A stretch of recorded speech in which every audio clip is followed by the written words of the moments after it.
bom dia. Estamos começando mais um Sindicef em Movimento, um programa do Sindicato dos Trabalhadores do Serviço Público Federal do Estado do Rio Grande do Norte, mas que é aberto a toda a população.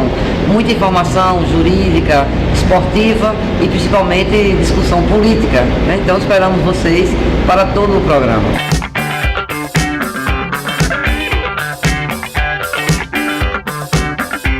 Bom dia a todos os telespectadores, nossos filiados, nossas filiadas.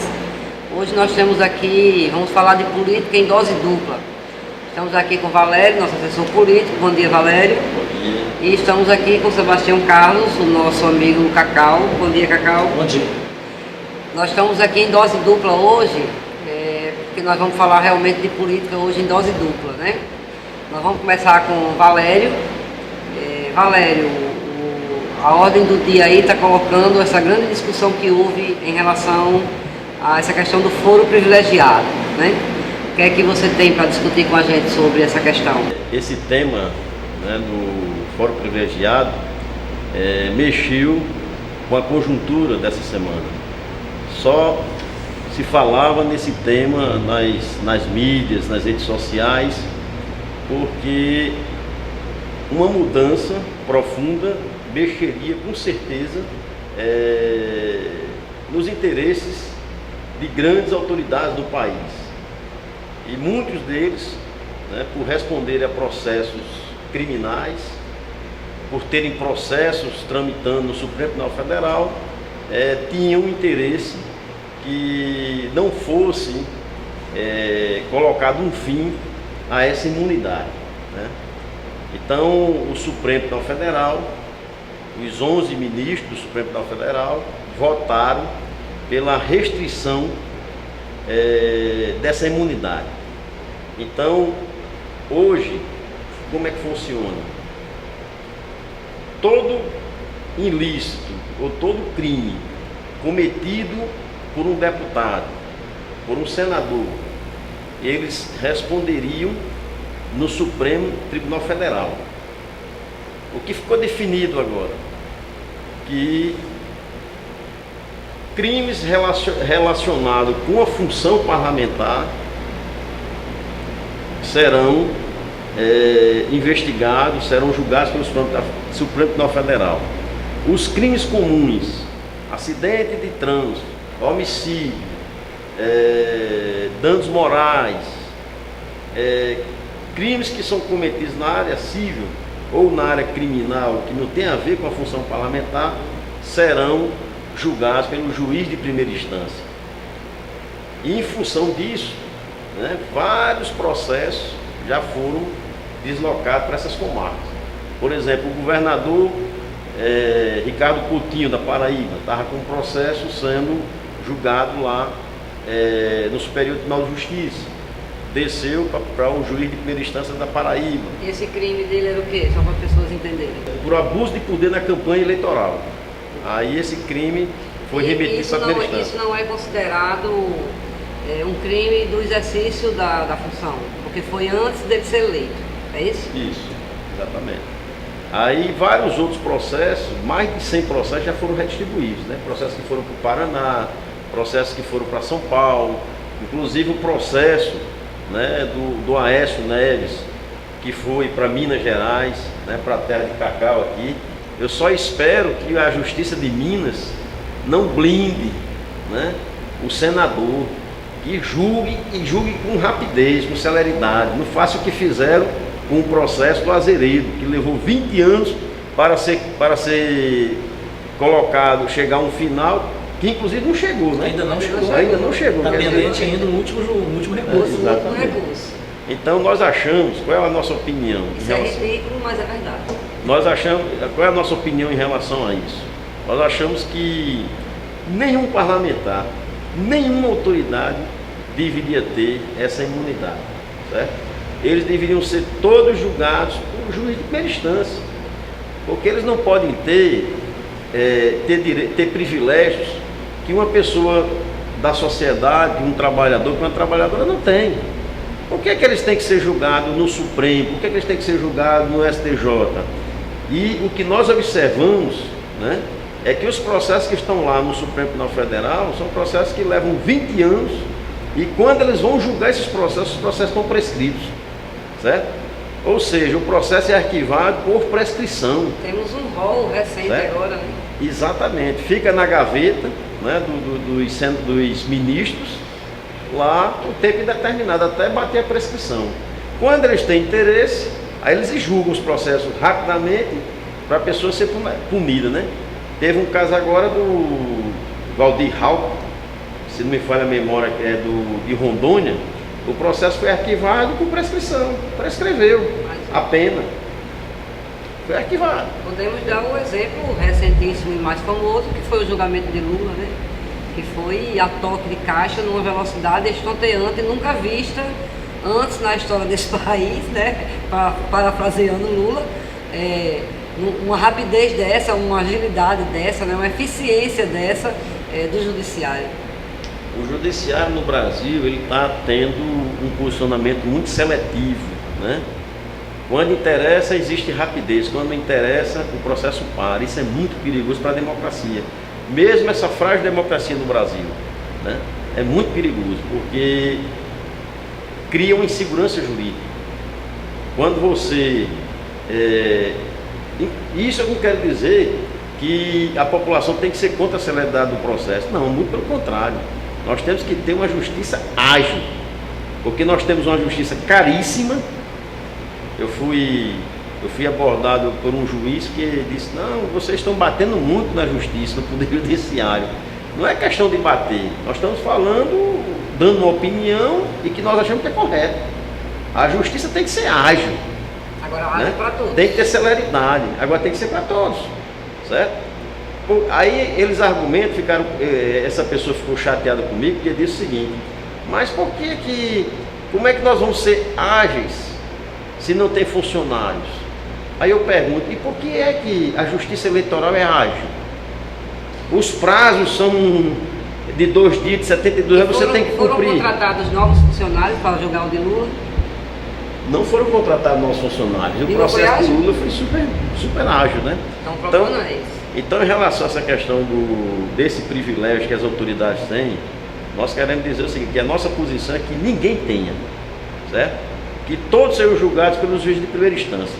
Ministros do STJ, ministro do Supremo, os membros do Tribunal de Contas, membros das Forças Armadas, deputados, Ministério Público, Conselho Nacional, esses terão que ser julgados, certo? Os processos terão que ser julgados por juiz de primeira instância.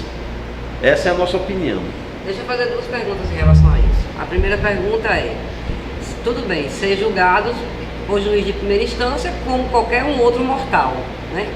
Isso. Porém, o que é que nós vemos também na justiça de primeira instância? A mesma seletividade. Processos também que dormem em gavetas até a prescrição. Então isso também não seria um risco, isso ser julgado em primeira instância? Segunda pergunta, numa escala de 1 a 10, que nota você daria, pelo menos para essa pequena restrição que houve em relação ao fórum privilegiado? A primeira pergunta, eu vou responder assim: eu acho que, sendo juiz de primeira instância, existe uma fiscalização maior. A população da cidade, do estado, tem como fiscalizar, tem como cobrar, acompanhar. Esses processos que vão para o Supremo, por exemplo, que ficam lá, ninguém sabe. Eu penso que é muito importante essa mudança, né? Sair do Supremo e ir para a primeira instância. Na questão da segunda pergunta, a nota de 1 a 10. De 1 a 10, vamos colocar aí um 5, né? Porque restringiu alguma coisa. Restringiu, mas ainda tem mais de 16 mil cargos com essa imunidade, com esse privilégio. Então, assim, mas avançou, é progressivo, mas é preciso que a população, né, cobre mais, chegue junto, não permita que haja esse privilégio, porque o trabalhador e a trabalhadora não tem privilégio. Por que uns têm que ter privilégio, né? Por que tem que estar acima da população, né? Então tem que sim que ampliar e acabar com essa história da imunidade, desse foro privilegiado. Ok, obrigado, Valéria. A gente continua já a nossa conversa. Cacau também é advogado de formação, não é isso, Cacau? Isso. Deve estar doido para dar um pitaco, né? Não deixo. Mas eu deixo sim. Mas só assim, enveredando pela parte que ele toca, vamos dizer assim, né? Cacau está aqui a convite nosso, né? Pelo Instituto Classe, fazendo curso de formação política com os nossos filiados, nossas filiadas, né? Cacau, diante que nós já fizemos, né? Já realizamos dois cursos, né? Tivemos 2 eventos aqui com nossos filiados e filiadas, um em Paulo Ferros e o outro englobando Natal, Paulo Ferros e região, e Natal e Grande Natal. Assim, queria que você falasse um pouco do objetivo do curso, né? E assim, como é que você viu a participação do pessoal e tal. Bom dia. Bom dia aos telespectadores e às telespectadoras. Eu queria, em primeiro lugar, parabenizar a direção do sindicato por essa iniciativa. Né? Nós estamos vivendo um momento dramático na história brasileira. Há uma crise das instituições brutal, há uma crise da política no sentido mais amplo. E isso faz com que, muitas vezes, as pessoas se afastem de todos os temas que envolvem o debate político. E a formação, ela é evidentemente, né, levada a cabo por uma entidade de classe, como um sindicato, ela tem evidentemente um viés político no bom sentido, que é de buscar a compreensão, a capacitação, né, a melhora das pessoas para o entendimento do que acontece na sociedade, né, na vida, em todos os ambientes, não só no trabalho, né, no convívio social, no ambiente com a família, na política mais geral, né, na atuação dentro do próprio sindicato. Então, eu acho que a iniciativa que o sindicato está tendo, ela tem que ser muito saudável, tem que ser muito valorizada, porque vai na contramão do que infelizmente está acontecendo na sociedade. Na verdade, o que a gente assiste no dia a dia, com o bombardeio de informações que as pessoas recebem, acaba sendo um desestímulo ao debate, para que as pessoas não se envolvam nas questões políticas, para que as pessoas não busquem se informar, como se política fosse coisa de um grupo de pessoas especializadas nisso e se associa muitas vezes a política com corrupção, com coisas ruins. Na verdade, a política está no dia a dia. Nós estamos tomando decisões políticas o tempo inteiro, no âmbito da família, no âmbito das instituições das quais a gente participa, na escola, no trabalho, na igreja, numa associação de moradores, num sindicato de trabalhadores. As grandes definições que afetam a nossa vida são definições políticas. Nós estamos vivendo nesse momento uma situação de alta do dólar. Isso não é nem problema econômico apenas. Existem decisões políticas que estão aí colocadas. A Argentina acaba de voltar ao Fundo Monetário Internacional, ao FMI. Então tem consequências. A política salarial desenvolvida, né, por um determinado órgão, por um determinado ministério, isso está contaminado por decisões políticas. Então o debate político ele é muito importante, ele tem que ser incorporado e é uma ousadia muito importante do sindicato encarar esse tema. Eu fiquei absolutamente bem impressionado e surpreendido com a avidez com que os associados e as associadas do sindicato participaram. Tanto em Paulo Ferros, né, a possibilidade de conhecer o sertão mais profundo, né, do nosso país, conviver com essas pessoas, como na atividade que foi realizada na capital e englobando outras regiões do estado. O que demonstra que também na contramão dessas iniciativas que evitam uma maior participação da sociedade, porque o que tentam incutir? Que política é votar de 2 em 2 anos, votar de 4 em 4 anos. E que política não se discute. E que política não se discute, é coisa de especialistas. E não é assim. A política é dia a dia. E até para votar bem, para votar corretamente, de 2 em 2 ou de 4 em 4 anos, essa participação cotidiana, o debate, o contraditório é muito importante. Então, assim, eu fiquei muito bem impressionado com a receptividade que nós tivemos, com o interesse dos associados, com a forma com a qual as pessoas encararam essa discussão e essa necessidade. Eu acho que isso é muito importante, porque fortalece não só a entidade de classe, mas como fortalece o cidadão, fortalece a cidadã, para que ele possa no dia a dia tomar as suas decisões e ter uma participação mais ativa no processo político em geral e nas instituições, nos espaços públicos, nos espaços dos quais essas pessoas participam. Ok, Cacau, obrigada. Você falou aí justamente da surpresa, porque apesar de estar havendo não é nenhuma campanha, né? É quase uma lavagem cerebral, né? Para que as pessoas achem que a política é uma coisa suja, uma coisa errada, uma coisa de pessoas corruptas, né?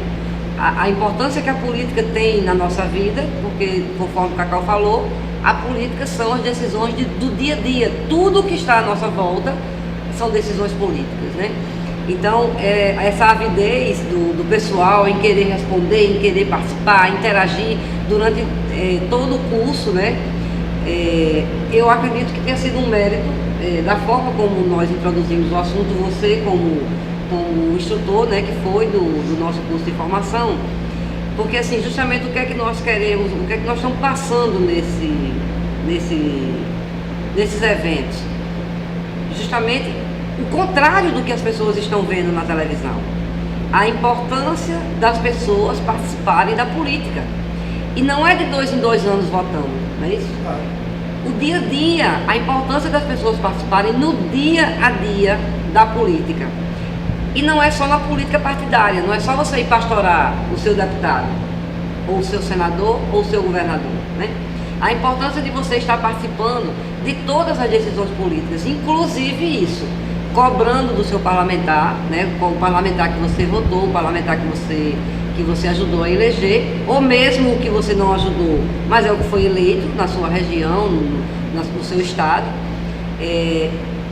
Você não acha que isso dá um exemplo, né, de como a informação, ela chegando da forma correta, as pessoas têm vontade de se apresentar, as pessoas têm vontade de discutir o tema? O tema político não é apaixonante?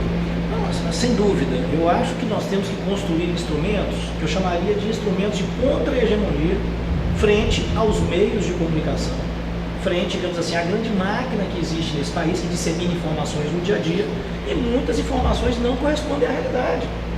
Vamos pegar um exemplo. Agora, recentemente, o governo Temer votou, né, uma emenda constitucional que congelou por 20 anos, né, os gastos públicos no país. E isso é apresentado como uma necessidade para ter um equilíbrio fiscal no país. Ou seja, há um problema na economia, um problema nos gastos do governo, nós vamos congelar por 20 anos para ter esse equilíbrio perfeito, para que o governo, digamos assim, não quebre. Isso é o que é dito. Bom, vamos traduzir isso de uma maneira mais simples. O que se congelou aqui foi o gasto com a saúde, com a educação, com a segurança, com a assistência social, com os programas sociais, né, que são bancados pelo governo durante 20 anos. E essa limitação, ela não tem como melhorar a vida das pessoas. Então se fala em equilíbrio fiscal, se fala em responsabilidade fiscal, às custas de quê? De retirar do orçamento aquele dinheiro, aquela verba que iria justamente para favorecer as populações mais pobres. Então você vê que há um discurso ideológico que ele leva ao engano, ele leva à confusão. O que ficou de fora desse congelamento? Justamente o pagamento dos juros, a rolagem da dívida pública, perfeito? Que continua intocada. Então o governo vai continuar gastando 45%, 46% por ano do seu orçamento para pagar banqueiro, para remunerar os detentores de títulos públicos, para pagar a dívida pública, e para garantir esse pagamento ele está tirando da saúde, da educação, da assistência, da seguridade, enfim, né, todos os exemplos que eu dei aqui. Então, a necessidade de você realizar uma atividade que combata essa versão que é propagada, isso é uma coisa difícil, porque isso é dito no dia a dia pelo governo, vários meios de comunicação tratam desse tema, isso gera uma confusão, evidentemente, e que nós temos que tentar desconstruí-la. É uma coisa simples? Não é, mas numa sociedade democrática nós não podemos aceitar a visão única das coisas, né? E o governo atual, ele tem procurado trabalhar para botar na cabeça das pessoas de que é necessário apertar o cinto, aí é a reforma trabalhista, é necessário apertar o cinto, é a reforma da Previdência, é a ampliação das terceirizações. Ou seja, uma ideia de que diminuindo direitos sociais, você vai equilibrar a situação do Estado e a vida das pessoas vai melhorar.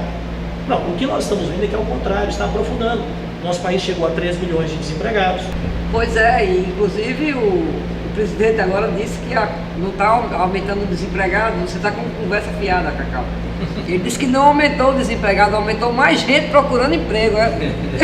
Você conseguiu entender essa parte aí da história? É uma lógica difícil de ser compreendida, mas pensando nas ações que esse governo está desenvolvendo, é um governo que faz questão de mascarar os dados, ele faz questão de mascarar a verdade.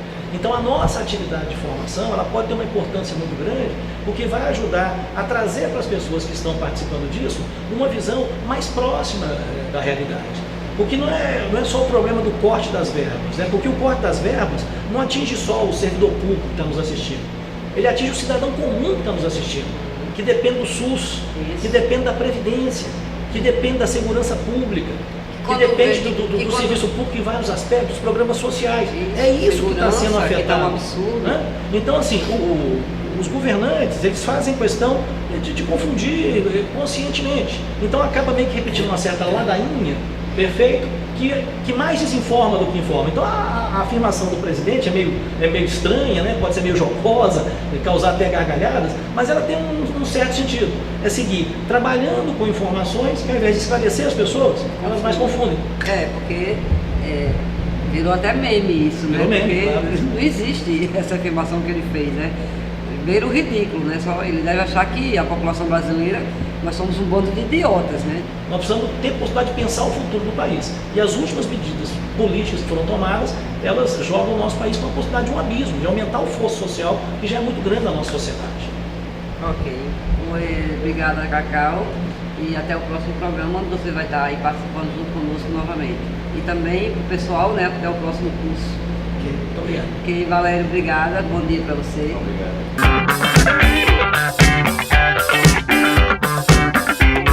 Nosso bom dia agora para o Dr. Wagner, nosso professor jurídico da área trabalhista. Bom dia, Dr. Wagner. Bom dia, Gigi. Temos um tema aí que tem tido muita procura no escritório, né? Que é o processo administrativo disciplinar, né? O que é que você traz aí para os nossos, aí é mais específico para os nossos filiados ou para quem for servidor público, né? Mas é um assunto que realmente interessa bastante.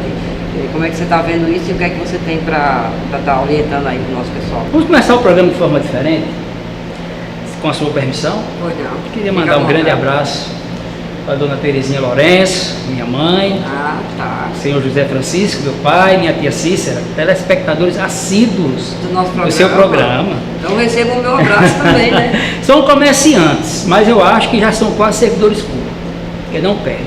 Aham. Grande abraço a vocês, amo vocês. Bom, vamos falar hoje sobre o bicho-papão dos servidores públicos. Chegam lá no escritório, eu estou acostumado, nós estamos acostumados, assessoria jurídica. Doutor, faz uma semana que eu não durmo direito. O que foi que houve, meu amigo? Estou sendo perseguido. O que foi que aconteceu? Foi aberto contra a minha pessoa processo administrativo disciplinar, uma sindicância. E eu estou sem dormir, minha esposa também, às vezes afeta até o lado Com certeza. pessoal no sentido da saúde, fica prejudicada. E eu digo, calma, que se resolve. É aquela história. Tá no prazo, se resolve. Se resolve. Vamos fazer o seguinte, diga seu problema. Narre o seu problema, narre o que é que você está passando. O que é que acontece na prática, gente? Servidores ligados ao Ministério da Defesa, que é a Aeronáutica, a Marinha e o Exército, nós vemos com mais receio esse pessoal, porque de certa forma existe uma perseguição. Então eles chegam apavorados. Eles querem tratar os administrativos, né, os civis, como a gente costuma dizer normalmente, eles querem tratar os administrativos igual eles, com as mesmas normas dos militares. Isso não existe. É um erro crasso isso. Mas existe. Que nós lutamos contra isso há muito tempo. Para esses servidores e para outros também, dos demais órgãos, o que é que eu posso falar para essas pessoas? Em todo e qualquer processo, seja ele administrativo ou judicial, existe um princípio básico constitucional, que é o princípio do contraditório, ou da ampla defesa. Então essa pessoa, vai ser dada a esta pessoa a oportunidade de se defender. E ele tem dois caminhos. Esse servidor tem dois caminhos para se defender. O primeiro é a via administrativa. Nós vamos lutar para que a própria administração pública reconheça que contra aquele servidor nada existe, se realmente não existir. Porque também não vamos aqui taxar todos, né, como se não tivesse cometido, digamos assim, nenhuma infração administrativa. Não pode. Mas se cometeu, ele vai ser ouvido. E muitas vezes também comete algum ilícito, às vezes por ignorância, às vezes por indução de uma chefia. Então, tudo isso também é descortinado durante o processo. Exatamente. Para os curiosos, o artigo 117, exato, da Lei 8.112, que é o Estatuto dos Servidores Públicos, ele traz o rol de proibições. São, salvo engano, 19 incisos. Traz o rol. O que é que ele tem que fazer? Ele tem que evitar cometer o que está ali escrito, né? Ele tem que evitar, lógico, cometer aqueles atos. São igual os 10 mandamentos da Bíblia, né? Para você Perfeito. ser um bom cristão, você não cometer os 19, Perfeitamente. os 19 pecados capitais do serviço público. Mas se ele cometer, ele não está perdido. Não é assim. É humano, né? Os seres humanos são falíveis. E o servidor público federal, ou outro servidor público que esteja nos assistindo, municipal, estadual, somos pessoas falíveis, nós erramos. Então você não precisa se desesperar.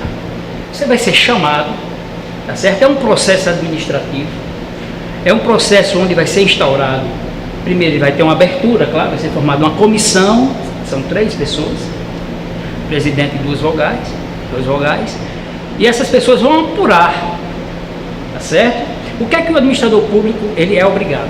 Chegando uma denúncia da administração pública, a chefia ela é obrigada a abrir um processo administrativo. Então, muitas vezes, chega boatos, mas ele é obrigado a apurar. A chefia, né, o seu chefe superior. Então, você tenha paciência, ele vai apurar, ele vai te ouvir, ele vai ouvir suas testemunhas, tá certo? E vai se apurar aquilo através de um inquérito administrativo. É aberto esse inquérito, vamos ser repetitivo, vai ser ouvido as testemunhas, vai ser chamado você, tá certo? Após isso tudo, a comissão de sindicância, ela sugere, a comissão, é interessante dizer isso, até para o próprio membro da comissão, porque o membro da comissão, ele não tem, os membros da comissão, eles não têm o poder de julgar. Quem julga é a autoridade superior. No caso, a prática nos leva a... Boa observação. Perfeito. É os superintendentes em geral, né? Pode ser um chefia imediato. Se digamos assim, a penalidade for de menor intensidade. Nós temos a advertência, suspensão até 90 dias, a demissão, a cassação da aposentadoria e a destituição do cargo comissionado, que são comissionados, são 5. 6.